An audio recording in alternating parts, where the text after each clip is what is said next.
Gerald Brown here in Heavy in the Paint, and it's an honor and a privilege to have on former NBA player, Mr. Jon Koncak, who knows a thing or two about being a top draft pick for a franchise. Jon, it's a pleasure, and I'll start off right off the bat.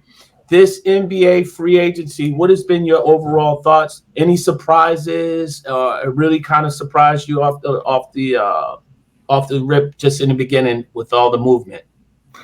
Well, I think as a fan, seeing Klay Thompson go to a different franchise, I really felt during that stretch of Golden State, 2015 to 2022 or so, they played the best basketball I've probably seen since the Bulls played with MJ, obviously. So, those three-star guys have gotten older, and time, it reminds me back to when I was a rookie, when Larry Bird won it with the Celtics in '86. That was their last year. They won it, until 2008, and time doesn't wait for anybody. Right. And I just felt for Klay with his injuries, to me, that was the biggest sadness I felt for him, was how his career changed because of the injuries he had to his body. I mean, he and Steph were two of the best shooters, and when they were, in the rhythm and playing great, it was the best basketball, I think, to watch. Yeah, definitely. I remember a good friend of mine's, BJ Armstrong, played with the Bulls, and I asked him, asking him about dynasties, and he said, dynasties don't ever end well, and I thought about it, and I said, wait a minute, what do you mean? He said, well, think about it. From the Celtics, just like you alluded to with Larry Bird, and then obviously, with the Lakers and Shaq just deciding to part ways, the whole situation with Kawhi Leonard with the Spurs, and then obviously the Bulls with their last dance. So it just really never ends well, but it was an amazing, amazing run.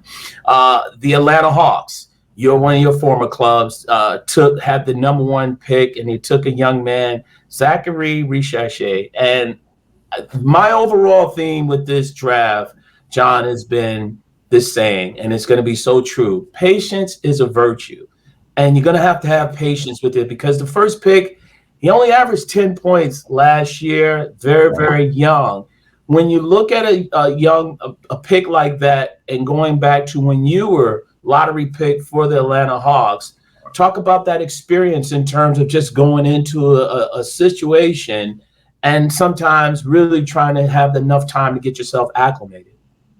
Right. Well, I think in this current draft, the 2024 draft, with the Hawks having the number one overall pick, they basically won the lottery with 1 out of a 33 chance to win it. So without that ping pong ball bouncing the right way, the Hawks would have drafted 10 or 11 or 12 or something like that. So I think from that perspective for the draft pick, and I think the franchise is going to sell it this way: listen, we got lucky getting the number one. Mm-hmm. We're not a terrible franchise. We didn't only win 12 games last year. So let's not put pressure on the kid. Let's just, they picked what they felt was the best available player.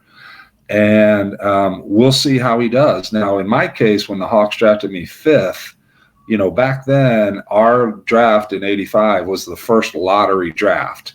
And before that, the two worst teams used to have a coin flip to see who got the number one pick. And a lot of teams started losing on purpose to be able to get down to a 50% chance of drafting Ralph Sampson or Akeem Olajuwon or a player like that. So I think when I went to the Hawks pick 5th, they had lost on purpose to get in the lottery. And my first year, we went from, I think they won 27 or 8 games their lottery year, and then when I joined the team and Spud joined the team and John Battle, we then won 50. So we had a huge upswing, but a lot of it was based that they lost on purpose, to try to get, everyone wanted a shot at Ewing, obviously. So, but for me, there wasn't tons of pressure. I didn't feel it when I was drafted. Obviously, I felt much more pressure later when I signed the contract that the Pistons offered me, because I went from an above average, off the bench, sometimes starter, to the highest paid guy in the league. And, that changes overnight as far as how the people and the press and the fans, how they view your basketball ability. Yeah. And Isaiah Hartenstein, who recently was with the New York Knicks, I think he's in that situation now, going and making, I think, $30 million. And in fact, I think he's up there with Jokic in terms of centers making Yep. that money. When you see guys making the money that's being distributed around and based on the opportunities and stuff like that, in your era, it was frowned upon. It was like, oh, how can it be? And now it's a common thing because, again, the money is plentiful. What are your thoughts on seeing that in regards to these players, specifically guys, big men at that, getting the money that they're getting these days? Well, it's all based on the TV revenue and all these other revenues at the league. I know the current TV contract that expires next season, I think, pays a little under $2.5 billion a year, or not quite $3 billion a year. And now I know the next contract is going to be around $7. So, this number, the deal Jason Tatum just inked, where he's going to make $71 million in 2029. That's going to be low when we get to 2029, I think. So the numbers are staggering.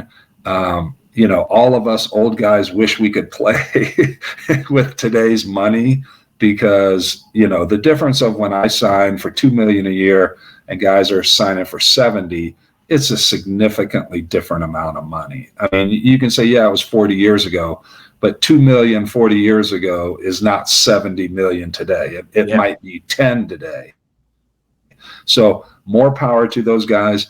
I think for what you said about it being commonplace, there's guys I don't even know that are making over 100 million over 4 years. I've never heard their names, and I watch, playoff basketball pretty religiously when it gets to that. There's guys, like I said, there's probably 50 guys I couldn't even name that are making, their contracts are over 100 million. And for them and their families, it's a wonderful thing. Yeah. How did you deal with that? Because, I mean, it was so interesting. I think as fans, we're all conditioned to sort of point fingers and question the athlete, but then never question the owners and stuff like that, who have this money and the money that they're making to be able to pay a player. How did you deal with that experience in terms of just signing that contract?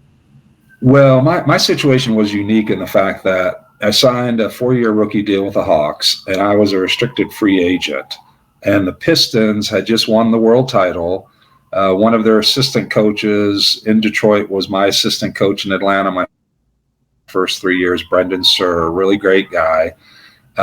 Rick Mahorn got selected by the Timberwolves in the expansion draft. So all of a sudden, Detroit needs somebody like me. I was the number 1 ranked free agent, power forward, center at that time.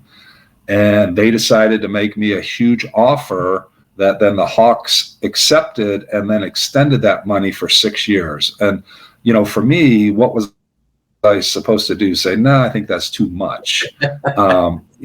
Nobody in their right mind. But the thing that was disappointing to me is, in my case individually, I was caught in a circumstance where the team, when they agreed to extend my contract and pay me that money, our team was kind of on a downward trajectory as far as wins and losses. So it became very easy for everyone to point to me. Hey, you're the reason. That contract that we gave him is the reason. The Pistons only did that to screw up the Hawks salary cap. I mean, all these, it was almost like a political thing, like now with what we're seeing in our country currently. Everybody had an idea. Everybody had a conspiracy theory. But at the end of the day, I do know the Pistons wanted to sign me.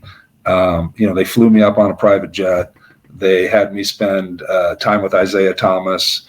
He wanted me to come play there. So, I know the story. It didn't get a lot of publicity, but at the end of the day, when our team started to do poorly and people thought, well, you're making all this money, you should average 15 a game. That I didn't average 15 a game when they offered me the contract. So I think certain guys in today's NBA have kind of struggled with it. But I think being the first guy, it's a really big deal. And I think after that, somebody making $20 million a year now and not playing well is just a blip. Nobody even notices. Yeah. And you're right. I mean, I don't think anybody in your position would have been like, nah, that's too much money. I'm okay. What advice would you have for the young man, Zachary Richarche, who's coming into the Atlanta Hawks? He's the number one overall pick, and an organization and a franchise that, they're still trying to figure things out. They're rebuilding, and whatever they decide to do, obviously moving DeJounte Murray, but still have Trae Young there. What do you think? What advice would you have for him? Well, I think for him, he's got to bring his skill set and have it move into the NBA mode of, much better talent than what he was playing with either in France or Australia or, the different leagues he's played in. The competition's much better. I think the Hawks are still trying to figure out their identity, what kind of team they want to be. And, my 2 cents is when I was a rookie, we knew the Boston Celtics were the best team. And the Pistons and us, the Hawks, were positioning ourselves that in the next 2 or 3 years, we were going to jump ahead and unseat the Celtics because they were an older team.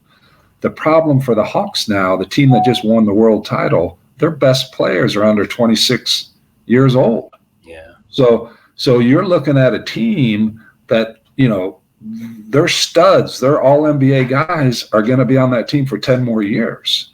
And, you don't qualify for the playoffs, or you're trying to get in a play-in game. So the Hawks definitely have a lot of work to do. I think hopefully this player they drafted will help them have a little more defensive stability, because you watch the Hawks play, they'll beat a team 132 to 120, and then the next game, only score 80 points. And in that inconsistent back and forth, it's really tough to have a top team. Yeah. Now, before I let you get on out of here, and really appreciate your time, Jon, this is an Olympic year, and you played on an 84 team that was probably the pre-dream team, if you will, of the college players and playing with Michael Jordan. I had the pleasure of sitting down talking with Joe Klein a few weeks back, and I asked him the same question I'm going to ask you. What was it like playing with Michael? And at that point, did you guys know that Michael would be what he was and what he is in terms of basketball in the NBA? If we got a second, I'll tell you a quick little story. So please do. Okay. I got a minute. Okay. So Michael obviously was our best player, but at that time, Patrick Ewing, Chris Mullin, Sam Perkins, Wayman Tisdale, rest in peace. Rest in peace. We had some great basketball players. And, Michael was our leading scorer. I think he averaged about 16 a game. We win the gold medal game by 36. He obviously has declared hardship, gets drafted by the Bulls. I go back to SMU for my senior year. The Bulls are playing the Dallas Mavericks. I'm at SMU. MJ is a rookie.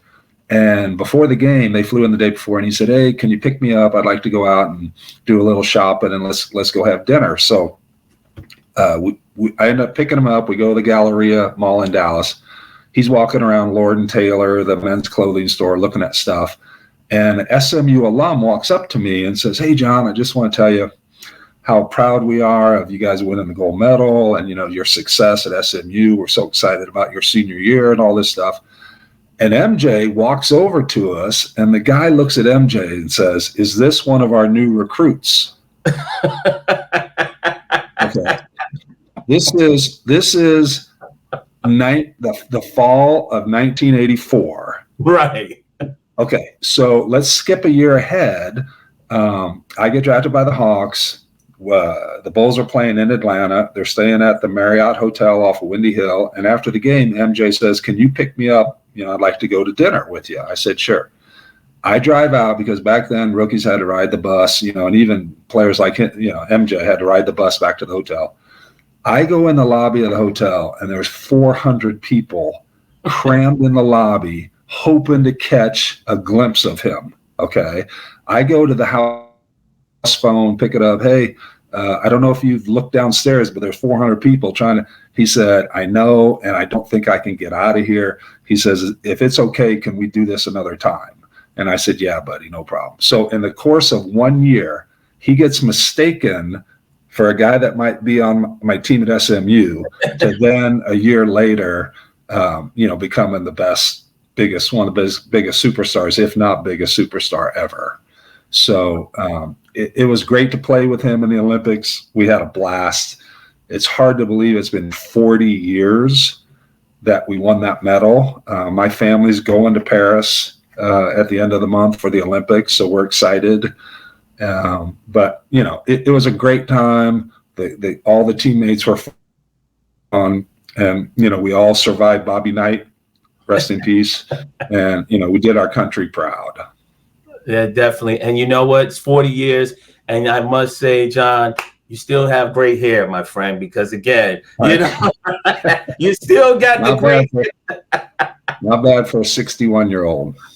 Listen, Jon, really, really appreciate you taking time, a few minutes out of your schedule to join me here at Heavy in the Paint. Always a pleasure. You and your family enjoy your time out in Vegas. Safe travels for the rest of the summer, and definitely look forward to talking to you down the line. Yeah, sounds great. We'll check back soon. Yes, indeed. He is legendary one, Mr. Jon Koncak, right here, Heavy in the Paint.